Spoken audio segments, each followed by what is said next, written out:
So we just finished chapter 3 on the histogram. In this video, we're going to start doing some of the review exercises. Over the next few videos, we're going to work all of these review exercises at the end of the chapter. Okay, so first question. The figure below shows a histogram for the heights of a representative sample of men. The heights of a sample of men. The shaded area represents the percentage of men whose heights were between what and what? Fill in the blanks. So what does this shaded area represent? That's the percentage of men from this sample of men that were taken and had their heights measured. This is the percentage of men whose heights were between 66 and 72 inches. Now, they don't give us an endpoint convention, so I can't say for sure if someone whose height was exactly 66 inches or exactly 72 inches is included in this percent, but just the general idea is in the range of 66 to 72 inch heights, this is the percentage of men that were of the entire sample of men that were measured or that were chosen for this study whose heights were in this range. The age distribution of people in the U.S. in 2004 is shown below. Draw the histogram. Okay, age distribution of people in the U.S. in 2004. So this is the distribution table. It gives us the percent of all the people that were sampled and asked their age. 7% were of age between 0 and 5, 14%, 5 and 15, etc. The class intervals include the left endpoint, not the right. So what that's saying is this interval, if your age was 5, then you're included in this class interval. If your age is 15, you're not included in this interval, you're included in this interval. The interval for 75 and over can be ended at 85. Men and women are combined in the data. Okay, so 75 and over, we can end that at 85. Okay, so in this chapter, we learned how to draw a histogram. We drew it by hand just to get an intuitive feel of how histograms are created. But then we learned how to create a histogram in Excel. And that's the more common way you'll create histograms is generated with software. So if you remember from the video where I went over how to make a histogram in Excel, there might be 2 of those videos now because there's 2 different ways you can do that in Excel. So what we're going to do is I'm going to copy this table into Excel.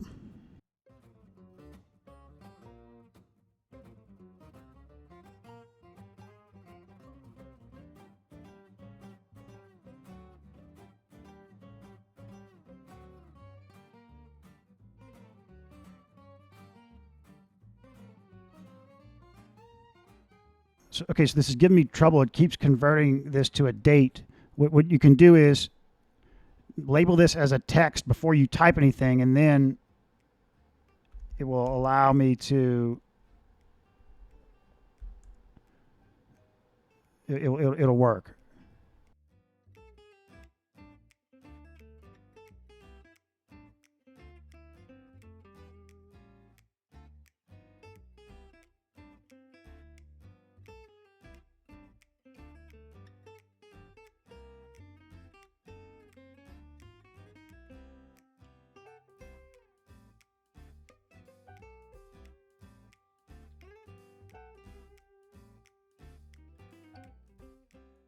And so remember, these are going to be the column labels, the block labels. This could be, you can have this as text, you can have this as numbers. This is just going to be the labels underneath each block.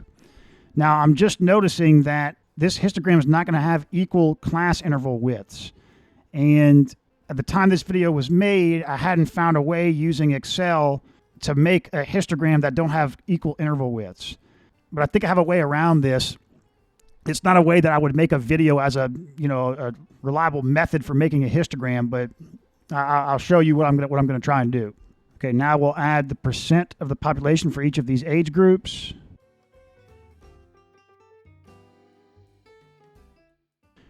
And remember, it's a good idea, so don't put this as a percent in Excel.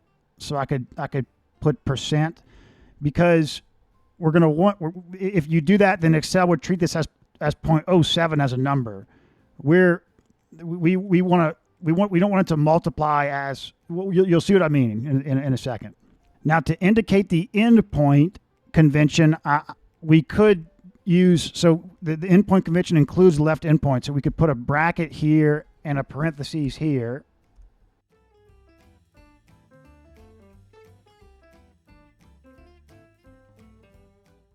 But that's just personal preference. I'm going to go ahead and leave that off. But you could put those brackets and parentheses and it would just put that label underneath each block. You can put whatever you want. These are just data labels. These are just labels. You can put numbers here, text. It's just going to put each of these labels underneath this block.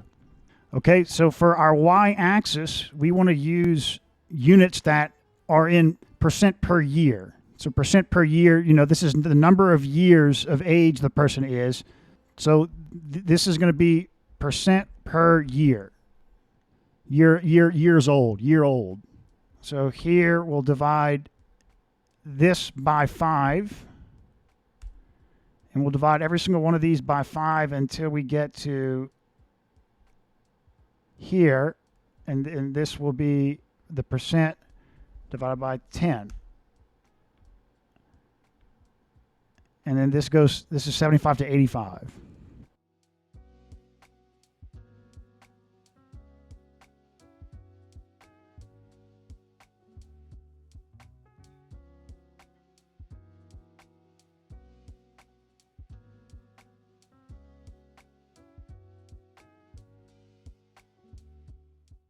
Okay, now insert histogram.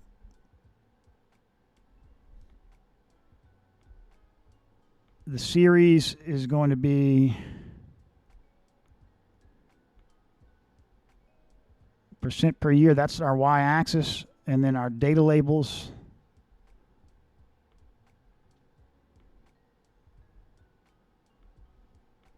Wait, what is this? No, okay, we won't take this off. Okay, but now remember we need to go to double click on the x-axis and go to by category. And there we go. Change this color to black. And you can put axis labels and whatnot, a title if you need. I'm not going to do any of that. Okay, so now what I'm going to do is to make this work with the unequal interval widths, I'm going to copy this into Paint.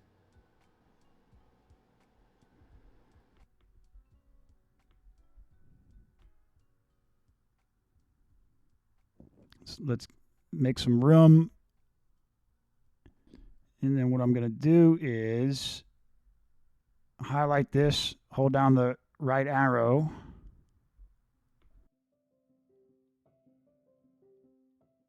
Copy this block.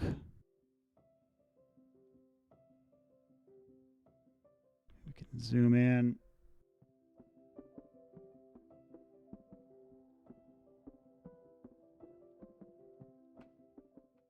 Something like that.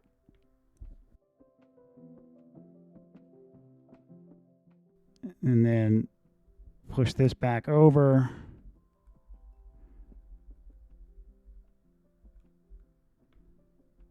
There you go. You could just we could just make a rough histogram with unequal bin widths.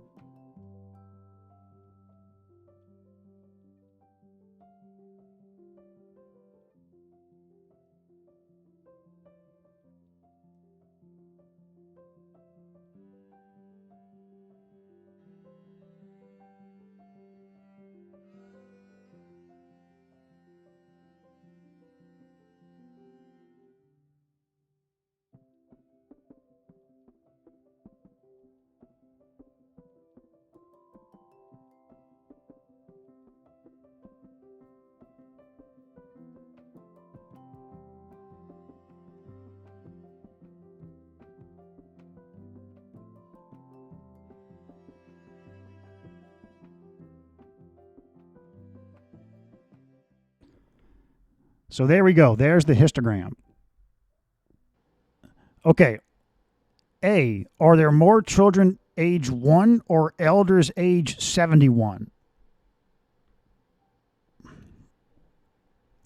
So I said the units of this vertical axis are percent per year. I guess that's not, I don't know how I would write those units, because we're looking at, so age 71, that's going to be like its own little block here. And we know the percent in that block, the number of data points in that block, or the percent of data points in that block, because this vertical axis is percent per year. And what that means is, like, you know, the age 71, people that are within that 71st year of life, right? It's like that's what the percent per year means.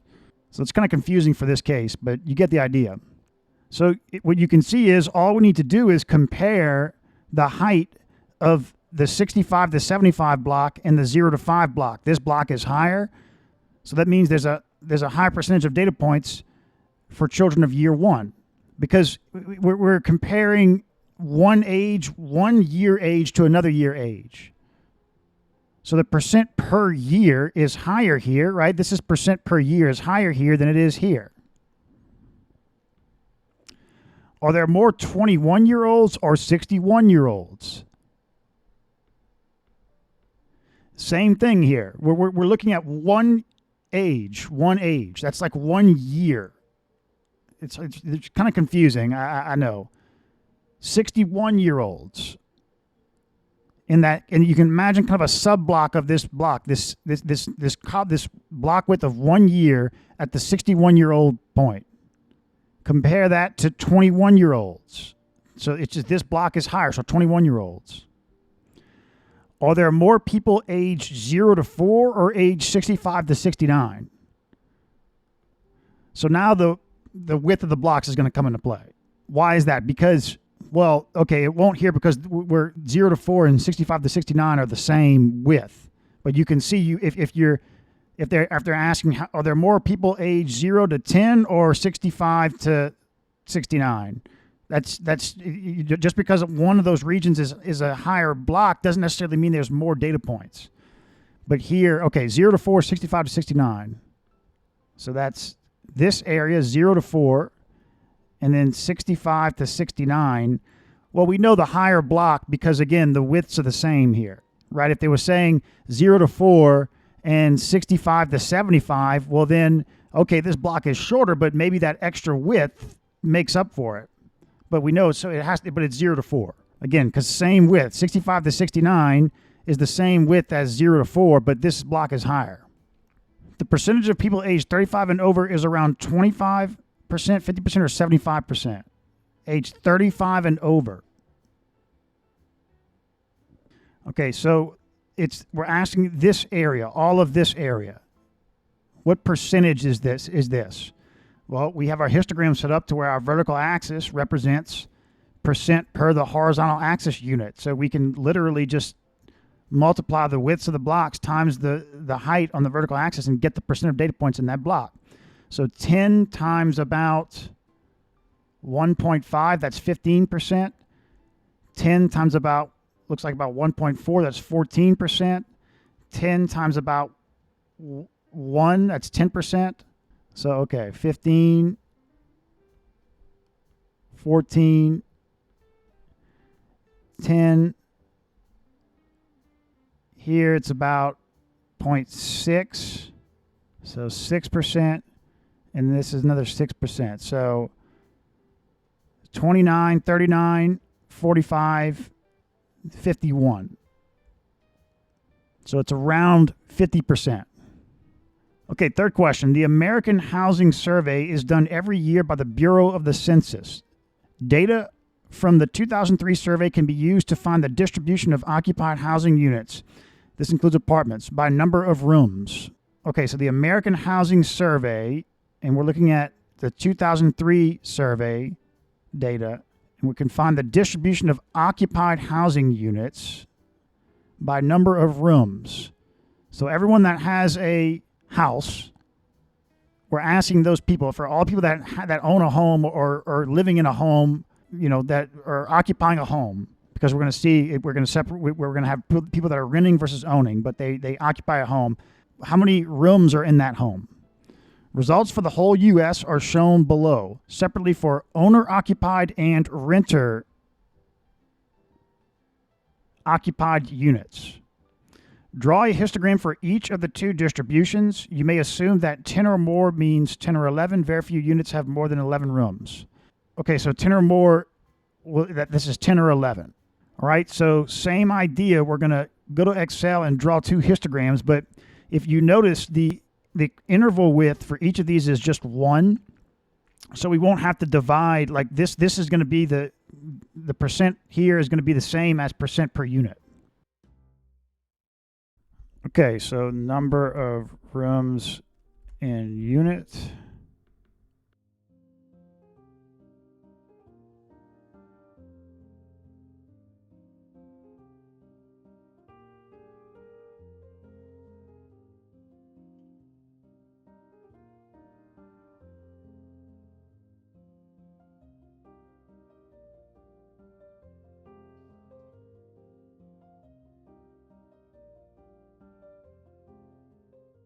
We'll call this percent per unit,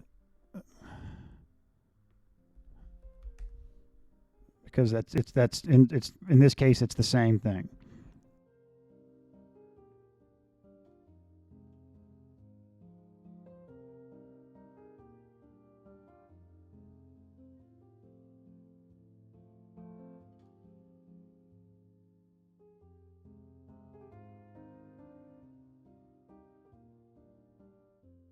Okay, now let's make a histogram for each of these.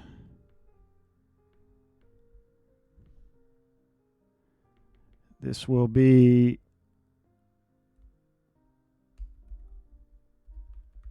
owner-occupied.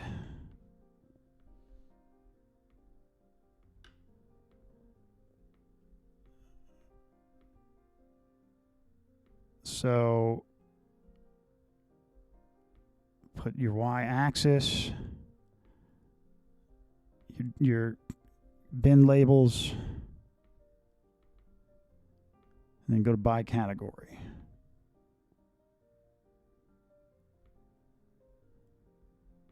Okay. Renter occupied.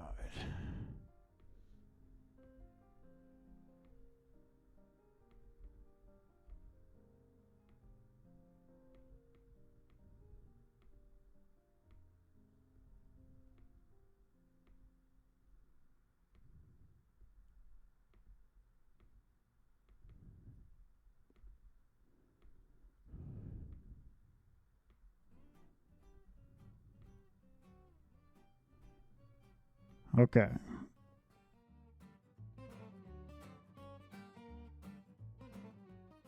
Make them the same width and height. And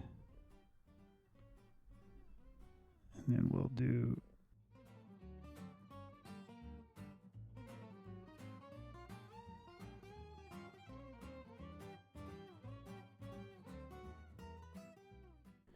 these have equal bin width, so we don't need to go into paint.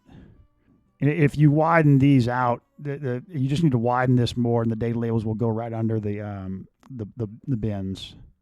Okay. The owner-occupied percents add up to 100.2%, while the renter-occupied percents add up to 100%. Why? So yeah, they just mentioned that this comes from rounding. It has nothing to do with renter-occupied or anything. It just comes from rounding. You know, this might be 0.2. And they rounded it, or no, this would be 0.03. And then this could be 23.34, and it end up getting 100.2. The percentage of one-room units is much smaller for owner-occupied housing. Is that because there are so many owner-occupied units in total? Answer yes or no and explain briefly. So the percentage of one-room units is much lower for owner-occupied housing. This is 0. Here it's, I guess, 1%. I guess, so that's much lower. I don't know how they can say that's much lower, but I guess so. Is this because there are so many more owner-occupied units in total? So in other words, is this something to do with the fact that we have 72.2 million data points here and 33.6 million here? Well, no, because that's the whole point of the percentages. It doesn't, that's the nature of the histogram. It doesn't matter. The relative number of data points doesn't matter. You just want to make sure you have a sufficient number of data points for each of your categories. Like you wouldn't want to have this as 50 data points, but there's plenty of data points. So no, this has nothing to do with this at all. That's the point of the percentage, right? Even if we had 72.2 million here, this would still just be 1%. That's the idea. This is a sufficient number of data points. You're not going to all of a sudden get a higher proportion. If this was 72.2 million, you're not going to all of a sudden just magically get a higher proportion of rooms with one unit. People with one unit, one room housing. Which is larger on the whole, the owner-occupied units or the renter-occupied units? So I'm not sure what they mean, like larger in terms of like square footage. Yeah, so I think that's what they're saying, and this can't tell us anything in regards to that.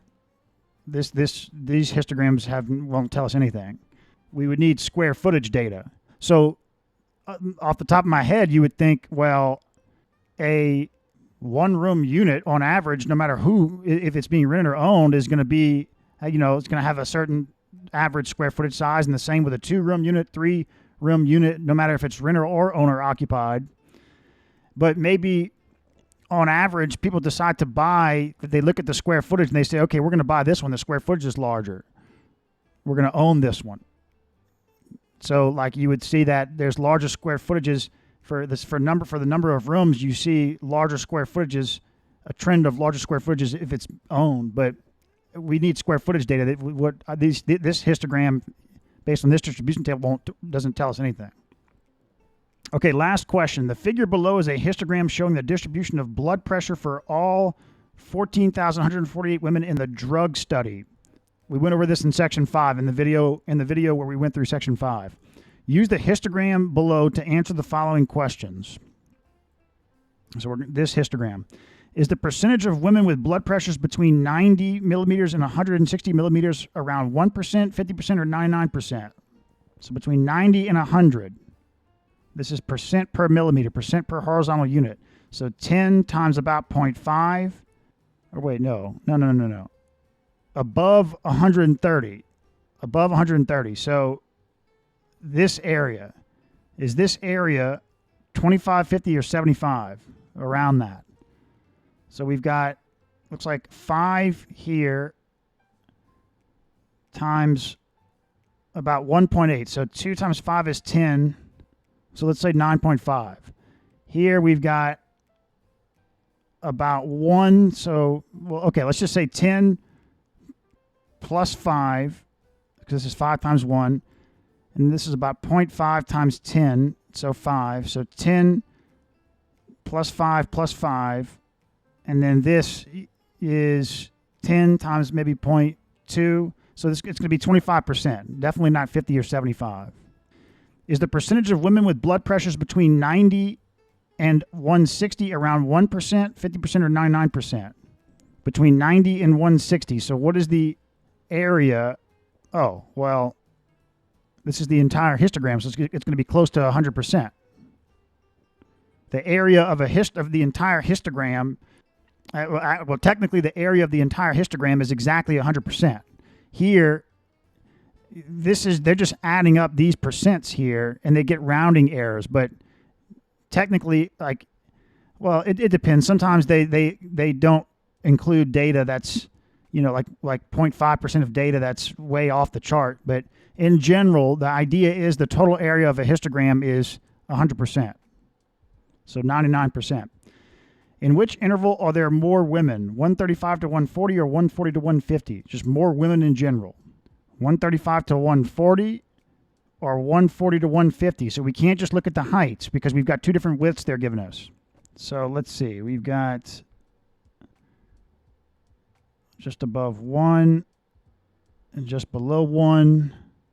So we'll get about 5, 5.5, 5.6% here. And then about here we'll get 10 times 0.8. So this looks to be, it's going to be close, but I would say this bigger block. 10, the width times about 0.8, 0.7, which would be 7%, 8%. So there's more women in this block. There's more crowding in this block. Remember, we talked about crowding. There's more women total in this block. I mean, whatever, just multiply the actual height times the width and you get a number. Multiply this actual height times the width and you get a number. Whatever number is larger, there's more women total in that block. Which interval is more crowded, 135 to 140 or 140 to 150? So yeah, we just talked about this. This is more crowded. It's taller. For crowding, taller is all you need to look at, the height. There's more. What does that mean? There's more women per unit of blood pressure. You got more women crowded in this region, in this small region here. That's why it's denser. This represents density. On the interval 125 to 130, the height of the histogram is about 2.1% per millimeter. What percentage of the women had blood pressures in this class interval? So 125 to 130, they're saying that the height is 2.1. What percentage of women had blood pressures in this class interval? You just multiply that height times the width. So 2.1 times 5 is 10.5%. Which interval has more women, 97 to 98 millimeters or 102 to 103? You just look at the heights because the widths are the same. So 97 to 98, this is the height. And now what's 102 to 103? This height. So we're just talking about an interval of 1. So the 102 to 103 interval. Which is the most crowded millimeter of all? The most crowded millimeter. Well, we've got look at the tallest block. All of these millimeters are the same crowding. This entire block has the same crowding. So this 115 to 120, 115 to 116, 116 to 117, 117 to 118, that's all has the same crowding. Okay, in the next video, we'll continue with these questions.